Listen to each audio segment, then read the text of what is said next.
Bismillahirrahmanirrahim. Assalamualaikum warahmatullahi wabarakatuh. Alhamdulillahirabbil alamin.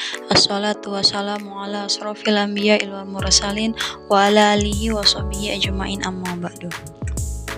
Yang kami hormati dosen pengampu Ibu Ria Maharani SPDI MPDI dan teman-teman yang kami banggakan.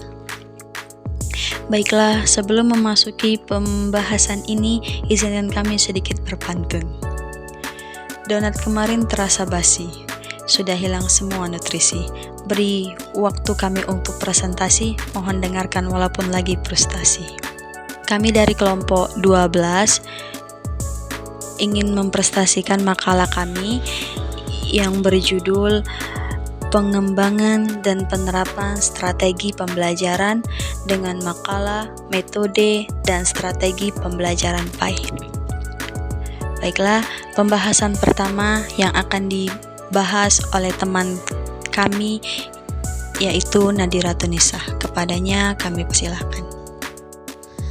Pengertian strategi pembelajaran. Kata strategi berasal dari bahasa Latin yaitu strategia yang berarti seni penggunaan rencana untuk mencapai tujuan. Strategi pembelajaran merupakan salah satu upaya yang dapat dilakukan untuk meningkatkan kualitas pendidikan. Strategi merupakan usaha untuk memperoleh kesuksesan dan keberhasilan dalam mencapai tujuan. Menurut Miyarso, strategi pembelajaran adalah pendekatan menyeluruh pembelajaran dalam suatu sistem pembelajaran yang berupa pedoman umum dan kerangka kegiatan untuk mencapai tujuan umum pembelajaran yang dijabarkan dari pandangan filsafat atau teori belajar tertentu. Kemudian selanjutnya menurut Romy Swiecki, strategi dalam konteks kegiatan pembelajaran mengandung makna yaitu mengoptimalkan kegiatan belajar mengajar dengan memilih metode-metode yang dapat mengembangkan kegiatan belajar peserta didik secara lebih efektif.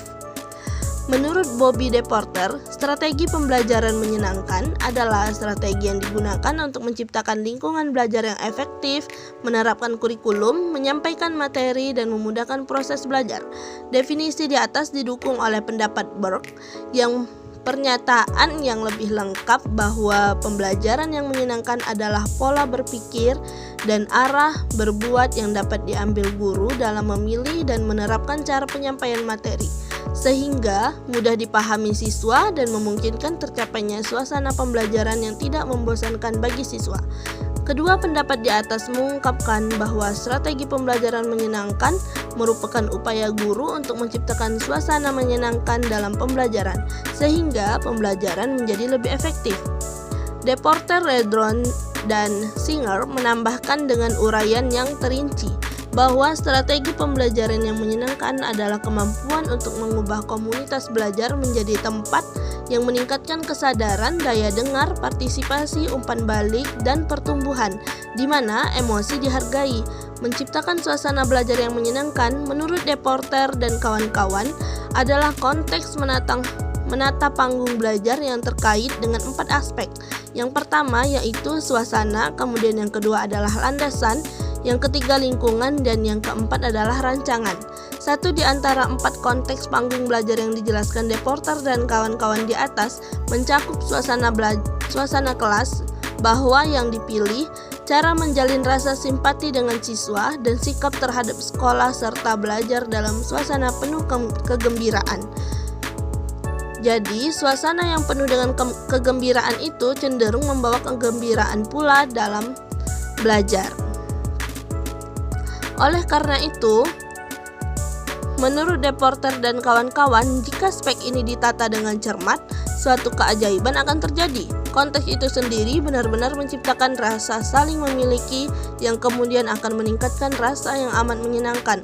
Kelas akan menjadi komunitas belajar dan menjadi tempat yang dituju para siswa dengan senang hati, bukan karena keterpaksaan. B. Penerapan strategi dalam pembelajaran.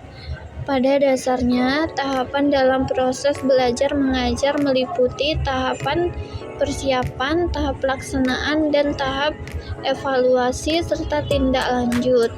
Dalam pelaksanaan tahapan-tahapan tersebut, strategi pembelajaran berperan penting dari awal hingga akhir. Namun pada tahapan persiapan dibutuhkan perhatian khusus sebab tahapan ini adalah tahap terberat dalam proses pembelajaran. Berikut ini dipaparkan tentang tahapan-tahapan dalam proses belajar. A. Persiapan pengajaran. Dalam persiapan pengajaran ada beberapa hal, yaitu 1. Perumusan tujuan pengajaran. Rumusan tujuan pengajaran merupakan pernyataan tentang apa yang diharapkan untuk diketahui, dilakukan, dihayati oleh siswa setelah menyelesaikan suatu kegiatan belajar. Yang kedua, pengembangan alat evaluasi. Untuk mengukur keberhasilan pencapaian tujuan pengajaran, disusun alat evaluasi yang sesuai dengan perubahan tingkah laku.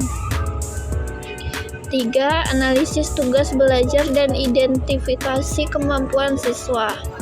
Kemampuan yang ingin dicapai sebagai tujuan pengajaran diurai atau dianalisis atas unsur-unsur tingkah laku yang membentuk kemampuan tersebut. Yang keempat, penyusunan strategi belajar mengajar. Strategi belajar mengajar pada hakikatnya adalah rencana kegiatan belajar mengajar yang dipilih oleh guru dalam rangka usaha pencapaian tujuan pengajaran yang telah disiapkan. Yang kedua, B. Pelaksanaan belajar mengajar. Tahap ini merupakan pelaksanaan strategi belajar mengajar telah dipersiapkan pada tahap sebelumnya. 1. Pengelolaan kelas. Klasikal, kelompok, tim, atau yang lainnya, termasuk pengaturan tempat duduk. 2. Penyelenggaraan tes untuk memperoleh balikan mengenai penguasaan siswa tentang bahan pelajaran terdahulu yang ada hubungannya dengan pelajaran baru. 3. Penyajian bahan pelajaran sesuai dengan metode dan teknik penyajian yang dikemukakan dalam strategi pembelajaran. 4.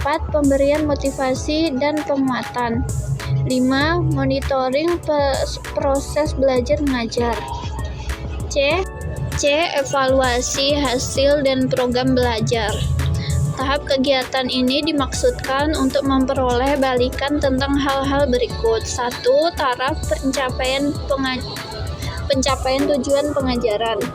2. Kesesuaian antara metode dan teknik pengajaran dengan sifat bahan pelajaran tujuan yang ingin dicapai, karakteristik siswa, dan kemampuan dasar siswa.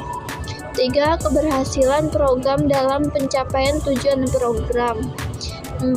Kesesamaan alat evaluasi yang digunakan untuk tujuan pengajaran atau tujuan program yang diinginkan dinilai keberhasilannya. Perbaikan program kegiatan belajar mengajar atau tindak lanjut. Bagi siswa yang gagal mencapai tingkat keberhasilan yang telah ditetapkan, perlu diselenggarakan pengajaran remedial mengenai aspek-aspek pokok bahasan dari tugas belajar dan tujuan pengajaran yang belum dikuasai. Aspek-aspek strategi pembelajaran. Menurut Joycewell, terdapat 4 hal aspek yang selalu nampak pada strategi belajar, yaitu 1.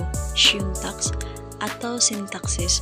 2. Principles of reaction atau respon guru. 3. Social system atau hubungan guru dan murid.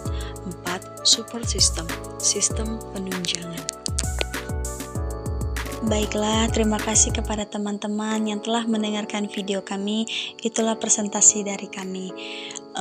Karena tadi kami buka dengan pantun, ada bagusnya kita tutup pula dengan pantun. Goreng ikan sambil makan mie, goreng sedikit jangan sekaligus. Cukup sekian presentasi kami, semoga kami dapat nilai yang sangat bagus. Ya, itulah tadi. Maaf jika ada salah kata, karena kesalahan hanya milik kami dan kebenaran hanya milik Allah. Allahumma fiqillah afwa fitarik. Wassalamualaikum warahmatullahi wabarakatuh.